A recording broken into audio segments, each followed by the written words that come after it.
এই নিয়ামতগুলোর মধ্যে একটা গুরুত্বপূর্ণ নিয়ামত হলো ওয়াক্ত বা সময়। আসলে আমাদের জীবনটা হলো কিছু সময়ের সমষ্টি, আমাদের হায়াত হলো কিছু দিনের সমষ্টি। আসলে একজন মানুষ বসবাস করে তার হায়াতের মধ্যে, তার জন্ম থেকে মৃত্যু পর্যন্ত একটা সময় আল্লাহ দিয়েছেন। এই সময়ের মধ্যে আসলে একটা মানুষ বসবাস করে। এই সময়ই হলো আমাদের জীবন। ইন্নাল ওয়াক্তা হুয়াল হায়াত, সময় হলো জীবন।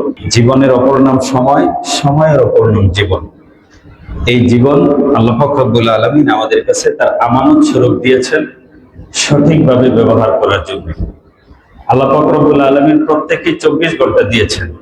এই দিন শেষে কেউ লাভবান, কেউ ক্ষতিগ্রস্ত, কেউ জিতে, কেউ হারে, কেউ লাভবান হয়, কেউ নিঃস্ব হয়।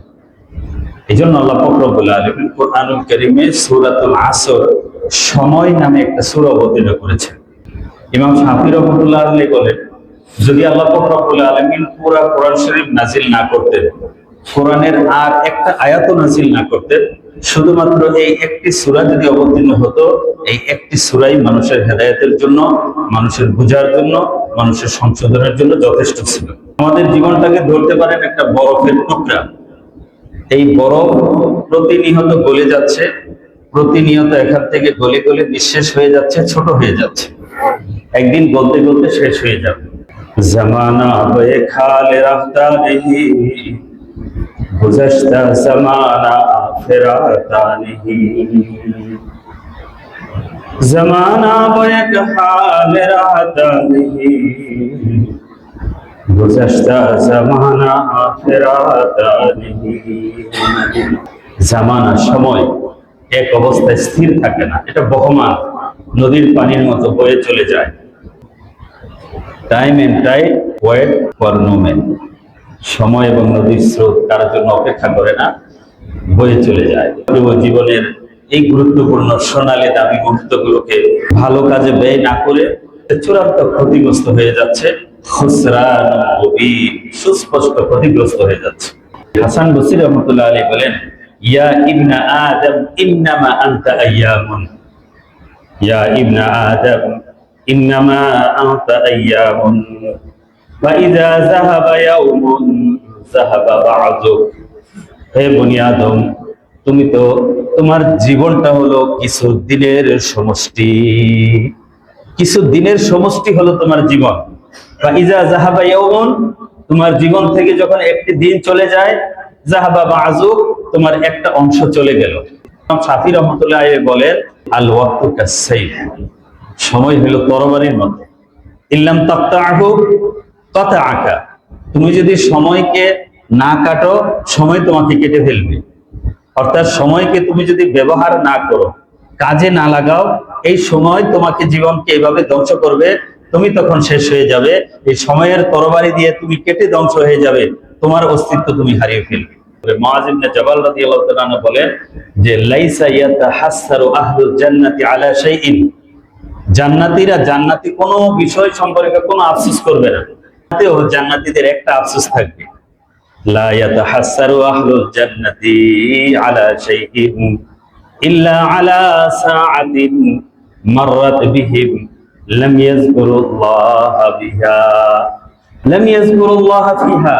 আল্লাহ জিকির করে নাই যে সময়গুলো, ওই সময়গুলোর জন্য জান্নাতে বৈশাও জান্নাতীর আফসোস করবে। এই আফসোস তার জীবনেও শেষ হবে না। কেন শেষ হবে না জানেন? কারণ যখন দেখবে একজনের একটা নেক বেশি আছে তার চেয়ে, তার পজিশনটা এত উপরে, এত উপরে, হাদিসে আছে যে তোমার থেকে একটা নেক যার বেশি, তার স্ট্যাটাস, তার পজিশন এত উপরে থাকবে যে তুমি ওইটা দেখতে এভাবে ঘাড় ওছা করে দেখতে হবে। ওই যে আকাশে 7টা নক্ষত্র একসাথে ওঠে না, 7 তারা, 7 তারা মাঝখানে থাকে, এটা দেখতে করে ঘাড় ওছা করতে হয়, টুপি পরে যায়। এই ঘাড় উঁচা করে টুপি পরে যায়, যেভাবে দেখতে হয়, একটা নেক যার বেশি, তার পজিশন এত উঁচায়, এত উপরে থাকবে, এত ডিফারেন্সে থাকবে। তখন আফসোস করবে, হায় কত সময় নষ্ট করছে, ওই সময় যদি আরেকবার সুবহানাল্লাহ বলতাম, তখন তো আমার পজিশন আরো উপরে হইত। Time and tide wait for no man, কারো জন্য অপেক্ষা করে না। আর বিশেষ করে সকলে ঘুমায় মানুষ। হুজুর সাল্লাল্লাহু আলাইহি ওয়াসাল্লাম বলেন, আল্লাহুম্মা বারিক লি উম্মতি ফি বুকুরিহা, আমার উম্মতের সকালের মধ্যে আল্লাহ বরকত দান করেন। আল্লাহ পাক রব্বুল আলামিন সকালের মধ্যে বরকত দান করছেন। মানুষ সকালে ঘুমাইতেন, সূর্য ওঠার সময় সলাফরা ঘুমাইতেন না। ইন্নাস সালাফ লা ইয়ানামুনা বাদাল ফাজরি হাত্তা ফি শিদ্দাতি ওয়াস সাফারি হাত্তা ইয়ান্তাজিরুনা তুলুআশ শামসি। সূর্য উদয়ের আগে, সূর্য উদয় হইতেছে এই সময় ঘুমায় থাকতেন, অথচ আমরা এই সময় দিব্যি ঘুমাই থাকতেছি। হায়াতের এক একটা সময় আমরা কাজে খাটতেছি, চলতেছি, একটা না একটা জিকির করতে থাকি, সুবহানাল্লাহ করতে থাকি, লা হাওলা ওয়ালা কুওয়াতা করতে থাকি। অফিসে কাজ করতে করতে ক্লান্ত হয়ে গেছেন, একটু জিকির করেন, একটু লা হাওলা ওয়ালা কুওয়াতা করেন, দেখবেন শরীরের মধ্যে আবার এনার্জি শক্তি ফিরে আসবে। Early to bed and early to rise make a man healthy, wealthy and wise. আগে ঘুমাইলে, আগে উঠলে একজন মানুষ স্বাস্থ্যবান হয়, সম্পদশালী হয়, জ্ঞানী হয়। গবেষণায় দেখা গেছে যে মানুষ অল্প বয়সে স্ট্রোক করে, এর একটা বড় কারণ মানুষ রাত জাগে। মানুষের শরীরের মধ্যে যে মেলাটোনিন, যে হরমোন নিঃসরণ হয়, হরমোনের এই সিক্রেশনটা হয় 10টা থেকে রাত 3টায় 2টার মধ্যে। আমরা যদি 10টা 12টায় ঘুমাইতে যাই, তাহলে তো আমাদের শরীরকে রিভাইজ করার মতো, শরীরকে সুস্থ করার মতো যে হরমোন নিঃসরণ হয়, সেই সময়টা আমরা জেগে থাকি। আর যখন জেগে ওঠার হরমোন নিঃসরণ, ওই সময় আমরা ঘুমাইতে যাই। এসার পরে কথাবার্তা বলা, গল্প গুজব করা এটা নিষেধ। বুজুর্গানে কেরাম এটা হারাম মনে করতেন। রাসূল সাল্লাল্লাহু আলাইহি ওয়াসাল্লাম বহু হাদিসে নিষেধ করেছে এসার পরে দ্রুত শুয়ে যাও। যারা আগে না শোবে তারা তো আগে উঠতে পারবে না। যেন আগে শোয়ার চেষ্টা করি। নিজের জীবন এটা আমানত, এই জীবন শরীরটাও একটা আমানত। লা তুলকু আইদিকুম ইলা তাহলুকা, তুমি তোমাকে ধ্বংসের মধ্যে ফেলে দিও না। যারা রাত জাগতেছে, নিজেরা নিজেদেরকে ধ্বংস করতেছে।